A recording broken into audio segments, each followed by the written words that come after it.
the night of all our years we wanted the world to see, the night of July 4th. With pinwheels and rockets like you, America, we, the free people of the Philippines, began our first evening of independence. We had shouted all day in celebration of our young nation, this child of democracy. And now there were tears, too, at his coming.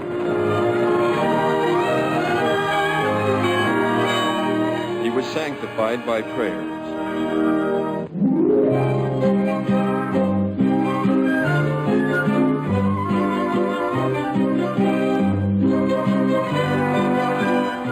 We danced the night away, a never-to-be-forgotten revelry of the free. A night of rejoicing and shadowed beauty, hiding for a few hours the ruins of our shattered capital, the unhealed wounds of our Manila, her desolation, her poverty.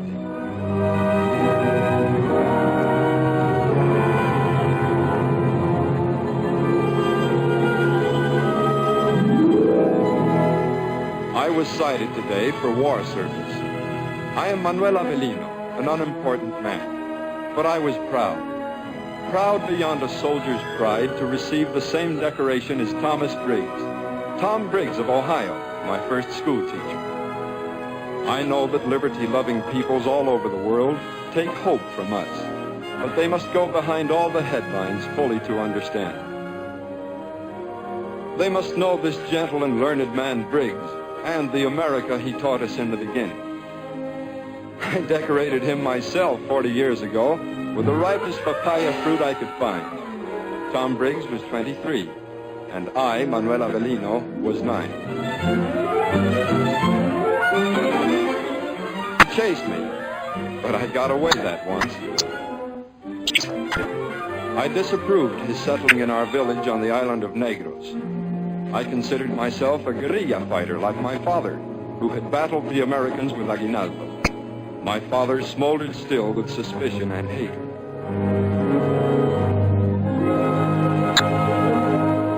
But Tom Briggs caught me in the end. He entrapped me with an idea. I am a Filipino, a proud assertion that I was his equal, a free individual worthy of his respect. He told me of a breed of men who fought in rags for liberty. Tom Briggs and 900 like him had come 8,000 miles from a healthful homeland to a steaming country brimming with mysterious diseases.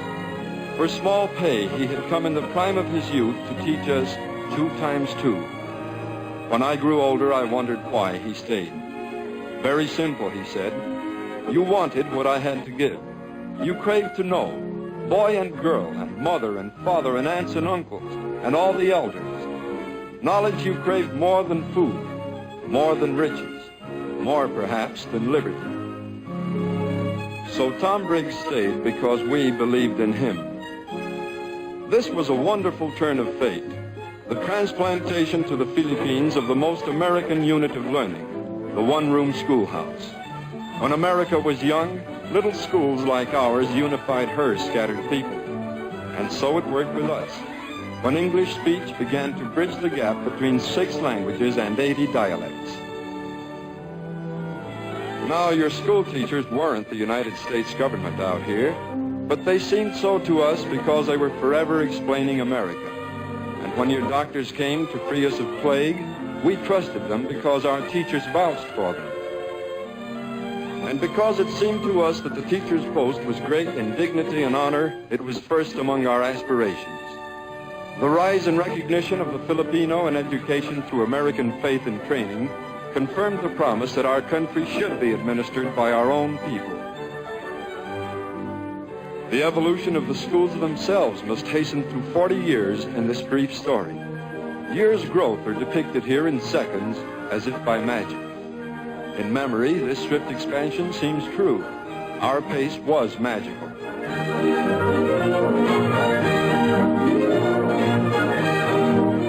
It was the Filipino teacher, in partnership with his teacher, the American, who prepared us for the responsibility that came with our Home Rule Commonwealth in 1935.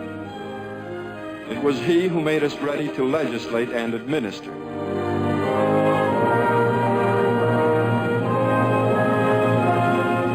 And our flags flew together, casting before them the shadow of closer partnership, to be sealed in blood at Bataan. How well educated then is the Filipino? The scale is fantastically wide. Nowhere on earth is standing so dependent on what one knows.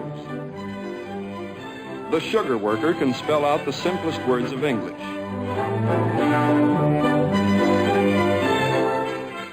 This rice farmer has had a half term in a one-room school. This cab driver can read just well enough the street signs and addresses. This mayor's clerk has had a year of high school. This rural magistrate a year of college. The airline stewardess is a trained nurse. The engineer is a Bachelor of Science. This lawyer an AB and an LLB. This physician earned her MD at the University of Michigan. How Americanized? Only our old men recall the time when we didn't take American civil liberties for granted. It was years ago when their astonished eyes first saw an American law violator brought to trial before a Filipino judge, prosecuted by a Filipino lawyer, under statutes that applied to us all. When we accepted it as everyday fact, you had captured the imagination of millions. Equal and exact justice to all men, all Filipinos? Hard to believe. Took time to believe. How American? Your literature is ours. Your books, your armchair favorites, your classics, your magazines, comics and films.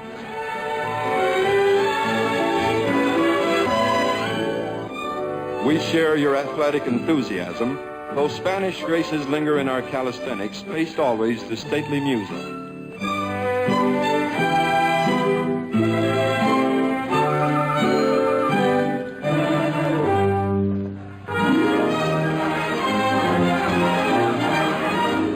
Your school sports, basketball and track and softball, we adopted wholesale long ago.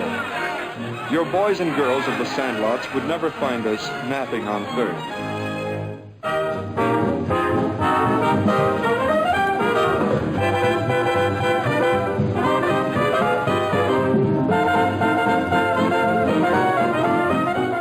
After dark, despite what you see here, señoras and señores, we are not your slavish minis.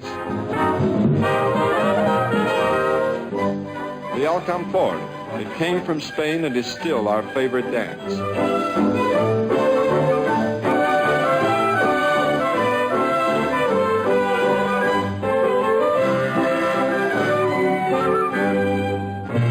Ask me again, how American? American enough to fight on after Bataan, after the Philippines were blacked out on all the maps, after the Japs held all our strong points.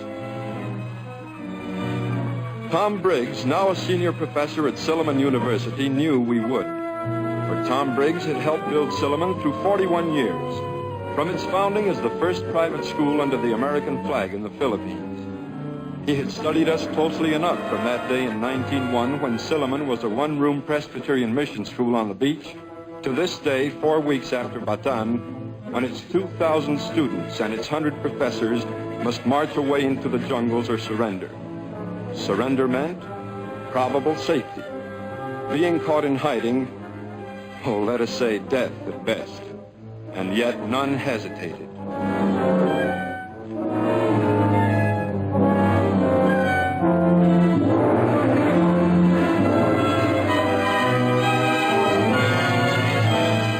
Divided into family groups for better concealment, like Tom Briggs' party, all gave themselves into our keeping.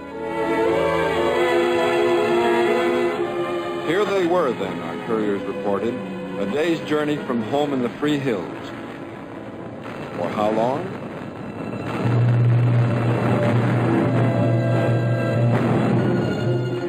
Had the war reached their university? The war was very young. I was led to their refuge 6 weeks later by the boy Dandito. Brave, carefree Dandito, scout and messenger. He went everywhere.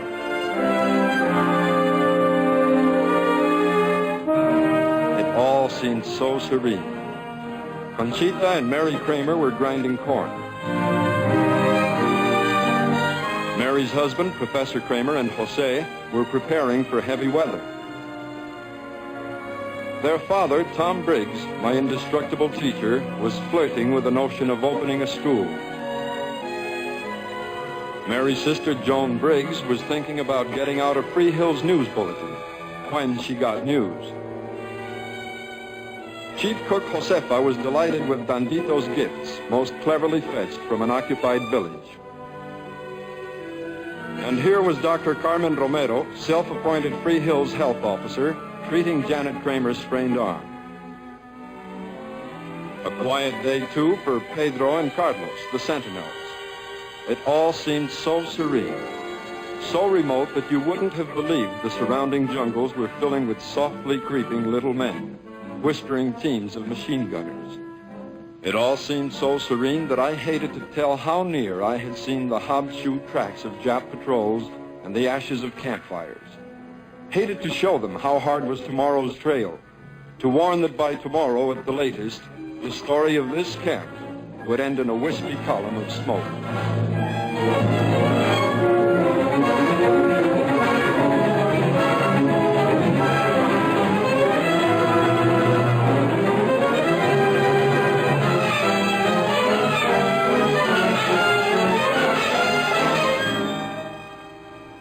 That was the first camp, peaceful Camp Donald, burning.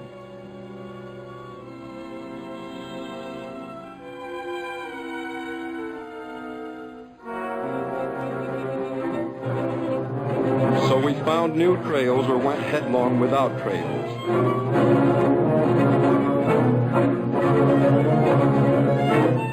And then we listened. We didn't see the Jap, but we heard him through a loudspeaker talking English. We know you are there, Professor Briggs. We have all your names. Come to us, Professor Briggs. No hard sentence. We knew the Jap couldn't see us, but we heard him very clearly.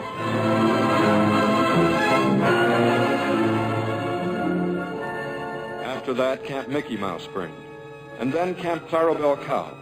But Camp Pluto didn't burn. 3 camps had burned in our year, but Camp Pluto was a going concern. Pluto suggests a funny dog to you? Not so to us, the Filipinos. Reconstructed from memory, it seems a small symbol of a strange splendor. Here was Joan Briggs, very much like hundreds of American girls, a girl of 20. After a year of desperate living, she was tapping out the story of democracy as it poured from a radio that had cost the lives of 2 Filipino boys who had sailed it through Jap minefields. Printing it on presses miraculously smuggled 50 miles.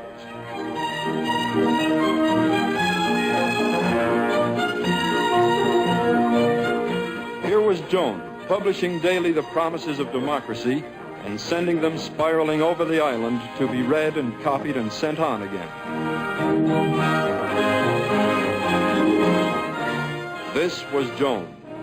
And there were hundreds of Joans and Juanitas, a network of Conchitas and Raquels, of Ramons and Juans at press and radio.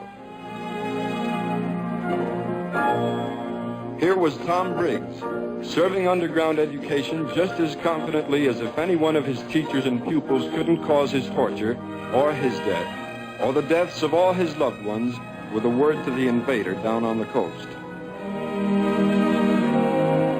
Here were Carmen Romero and Isabel Mora and Mary Kramer, operating an almost island-wide health service with materials supplied at heaven knows what cost.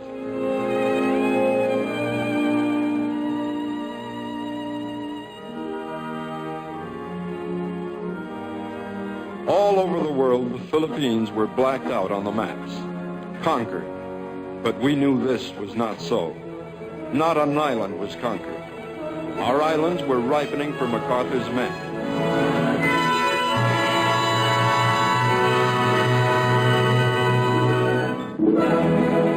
And they were coming, MacArthur's men.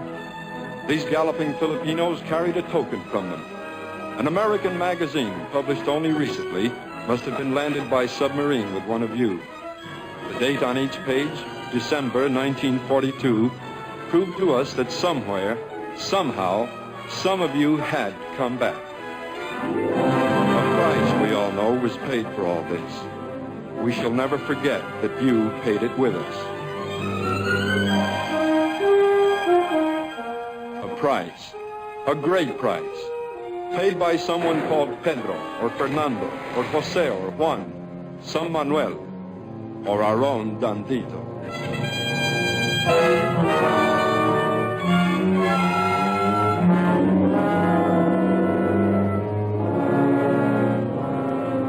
But then something grows from all the graves of all our Danditos. As our flag flew on July 4th, I remembered our great Commonwealth President, Manuel Quezon, so near death, so valiant a corregidor. And though we knew he could not live to see this day, we remembered too Quezon's words about another banner. Whenever this flag comes down, you will find in its folds the grateful hearts of 18 million Filipinos.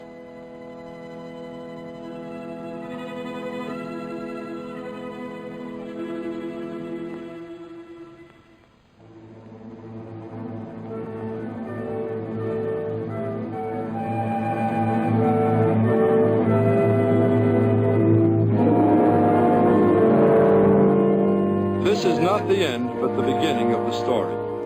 If 36 of your greatest states were ruins and waste, your post-war estate might be likened to ours. Before Manila can shimmer in the sun again, conserve our commerce, contain our federal government, manufacture our goods, it must all be rebuilt. And all the dormant potential riches of the Philippines must be made to flow again before this can occur. America developed much of this wealth. We shall beseech her aid in saving it.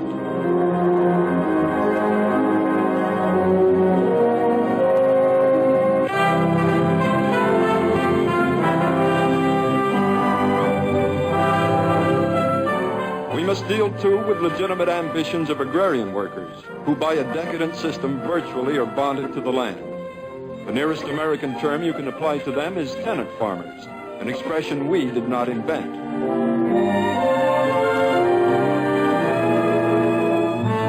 A vast section of these people were the backbone of our resistance.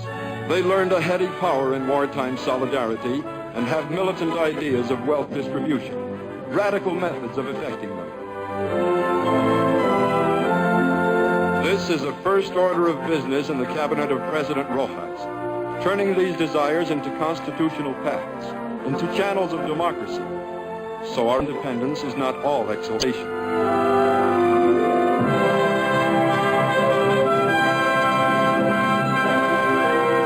Up here on the great wall of our ancient capital, I see clearly the coming years of striving. But there is something among these ruins, Tom Briggs, that shall mend them. Something of you who taught, you are a Filipino. You have a right to dignity and freedom. An uncommon thing for you to say in those days. Uncommon in these days. Your flag is gone. But its folds still hold our 18 million grateful hearts.